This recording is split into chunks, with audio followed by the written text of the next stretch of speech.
Hi everybody, I hope you're all doing really well. So today I am back to talk about The Secrets of Hartwood Hall by Katie Lumsden. If you are familiar with BookTube at all, you will definitely know the name Katie Lumsden, otherwise known on our sphere of the internet as Books and Things. This is her debut novel. It's historical fiction set in the Victorian period, which of course, if you know Katie at all, you'll know she has quite a fondness and a love for Victorian literature and history. And so there was a lot of anticipation and buzz about this book. A lot of us were very excited to read this. I was also lucky enough to get to go to Katie's book launch and had an absolutely fantastic time meeting both Katie and a bunch of lovely booktubers, some of whom I knew already, some of whom were completely new to me, but it was just a really lovely positive experience. But it has been a few months since then, and I will confess I had been kind of putting off reading this book. And I think we all have those books where we are so excited about them, but you're also a little bit worried that they're not going to live up to the anticipation that you've built for them in your head, and especially when it's somebody that you know and somebody that you respect so much. Like, you know, I'm quite hard to please when it comes to historical fiction. Like, what if I didn't like this? What would I do? I would feel absolutely terrible. And yeah, so I just kind of procrastinated on reading this book, but I finally kicked myself into gear during June. I thought, this is just absolutely ridiculous. I want to support Katie. I want to read her book. Let's just see what happens. And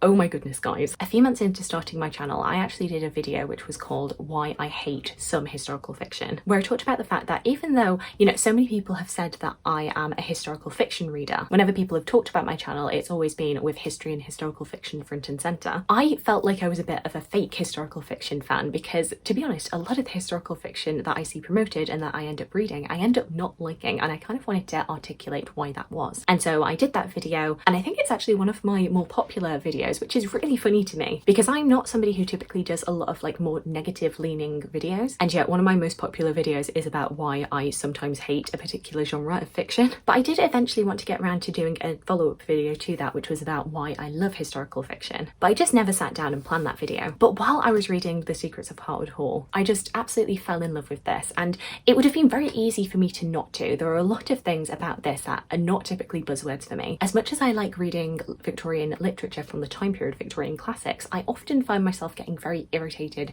with Victorian historical fiction that is trying to be more gothic, that is kind of riffing on like the Brontes or on Dickens. I can sometimes just get very, very frustrated with it for all of the reasons that I mentioned in that original video. And yet that wasn't happening with this book. I just found myself smiling the whole way through reading this book and thinking, Katie is doing so many things that I actually love in historical fiction. A lot of things that actually make historical fiction sometimes more satisfying than reading a classic from that time period. And so yeah, I'm going to talk more about The Secrets of Hartwood Hall, but also about how The Secrets of Hartwood Hall kind of maps onto the things that I love in historical fiction. And I hope that all makes sense. So firstly, what is The Secrets of Hartwood Hall about? In this book, which is set in 1852, we meet Margaret Lennox, who is recently widowed and is escaping to Hartwood Hall in order to take up a position as a governess. According to propriety, she actually is quite freshly widowed and shouldn't be taking up a work position so soon after her husband's death, but she kind of fudges his death date in order to make it more acceptable, and because she does really need the money. At Hartwood Hall, she meets the mother, Mrs. Evesham, and what will be her pupil, her son Louis. She meets the rest of the staff, but it quickly becomes very notable how few staff there are, and she finds out very quickly that a lot of the townspeople are very reluctant to work at Hartwood Hall or to send their children there to work. There seems to be a lot of mystery around Hartwood Hall, a lot of ghost stories and rumours of hauntings, Margaret obviously thinking that this is nonsense, but being quite curious to find out more. Mrs. Evesham, while seemingly a kind woman, seems very protective of her son, doesn't really want him out of the boundaries of Hartwood Hall, and is impressed upon Margaret that she is not to go into the east wing of the house, that this is off limits to all of the household. It's very quickly established that all is not quite as it seems, but then neither is Margaret. Margaret has some secrets of her own, which we only find out later in the book. There's a lot of mystery and intrigue around all of these characters. Who knows what and what is going to happen when all of these secrets inevitably come tumbling out. As I say right up top, there are a lot of allusions in this book to particularly the Bronte sisters and to other Victorian writers, but predominantly it is the Brontes. I think it was Scott over at Gunpowder Fiction and Plot who said that this book is a real love letter to the Brontes, and I just love the way that Katie very affectionately adds these little Easter eggs to her books, but in a way that isn't heavy-handed, and I love seeing that in historical fiction. You know, contemporary authors being able to add these little bits of detail and context and Easter eggs to their audience, who will hopefully pick these up, and it will make it a much more richer reading experience for them. But you always have to be careful that you're not too heavy-handed with it. I I've definitely read some historical fiction where it just seems almost like a parody of Gothic literature, and I don't feel like Katie ever does that. Like I say, I think it's very affectionate. She shows her familiarity with this time period and its literature, but really does make it her own. Despite the mystery and the apparent ghostliness present within this book, something I was really struck by is that this is a book that is just brimming with sincerity and warmth. There are times when characters may act in a particularly cold way, but it isn't like completely detached of emotion. These are not stock characters. To me, these characters felt very real and three-dimensional in a way that I don't always get with Victorian literature. And I wonder how much of that is because as a modern author, Katie has a lot more freedom than necessarily Victorian authors might have had, with audiences maybe expecting that if a character does a bad thing, then they are wholly bad, and if a character is going to be good, then they have to be the most angelic person ever. A modern author, I don't feel, has to contest with so many expectations like that, even if her characters still do have to tread that line of respectability. There are so many times, because of these conventions of Victorian literature and Victorian historical fiction, where characters might come into conflict and I expected it to go a certain way, in a typical like dramatic fictional way that doesn't really map onto reality. But a lot of the time, these characters would just keep on talking to each other and it would become very, very clear that characters maybe are being harsh, but there is a reason to their harshness. A character might do a bad thing, but it doesn't, for the most part, mean that they are a wholly unredeemable person, that we should have no sympathy for them on any level. Something that I love about historical fiction is that modern day authors can often address issues or confront topics that authors from the Victorian period probably wouldn't have been able to write about, whether it would have simply been deemed improper or if it was just illegal to talk about it in any sort of way. Whether or not that is talking about sex, talking about LGBTQ plus issues, talking about feminism, racism, and without spoiling things too much, you can definitely see that reflected in this book. And it just made this book feel very fresh and modern while still feeling true to a time period. And it just reminds me, when we think about history, when we think about the past, we can perhaps know what people did, we can know what they may have written down for posterity, but we can't really know what was actually in people's heads and what their true thoughts and feelings were, and that's what historical fiction is really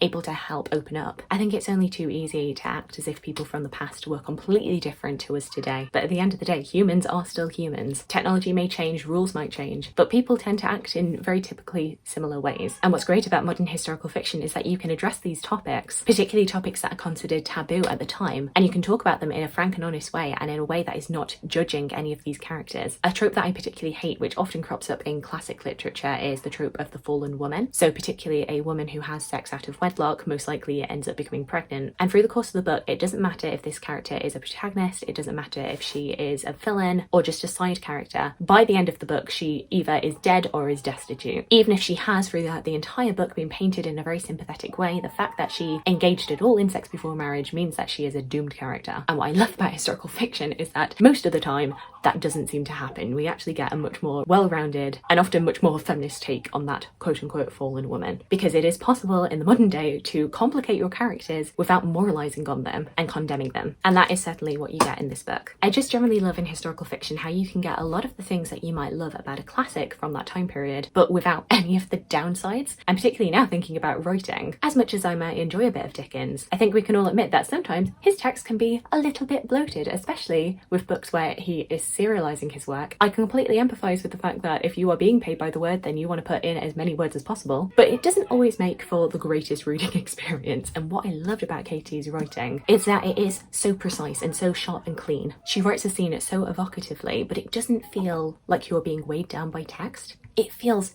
effortless. And I'm not really much of a writing girl. I don't really care about how flowery or beautiful language is, but I really noticed it with this book when I wasn't feeling bogged down with the writing, but I still felt like I understood everything. I could still picture everything that Katie was trying to evoke for me. All in all, Secrets of Hartwood Hall is just a very fresh, very loving take on Victorian literature, and I so enjoyed the time that I spent reading this. You'll have seen already this made it onto my best books of 2023 so far, and I'm just so looking forward to whatever Katie writes next. So there we go, those were my thoughts of The Secrets of Hartwood Hall by Katie Lumsden. Do let me know if you've read this book, and alternatively give me any recommendations that you have for other historical fiction that you love. I would love to hear from you. I hope you're having a fantastic day, and I look forward to talking to you again soon. Thanks. Bye!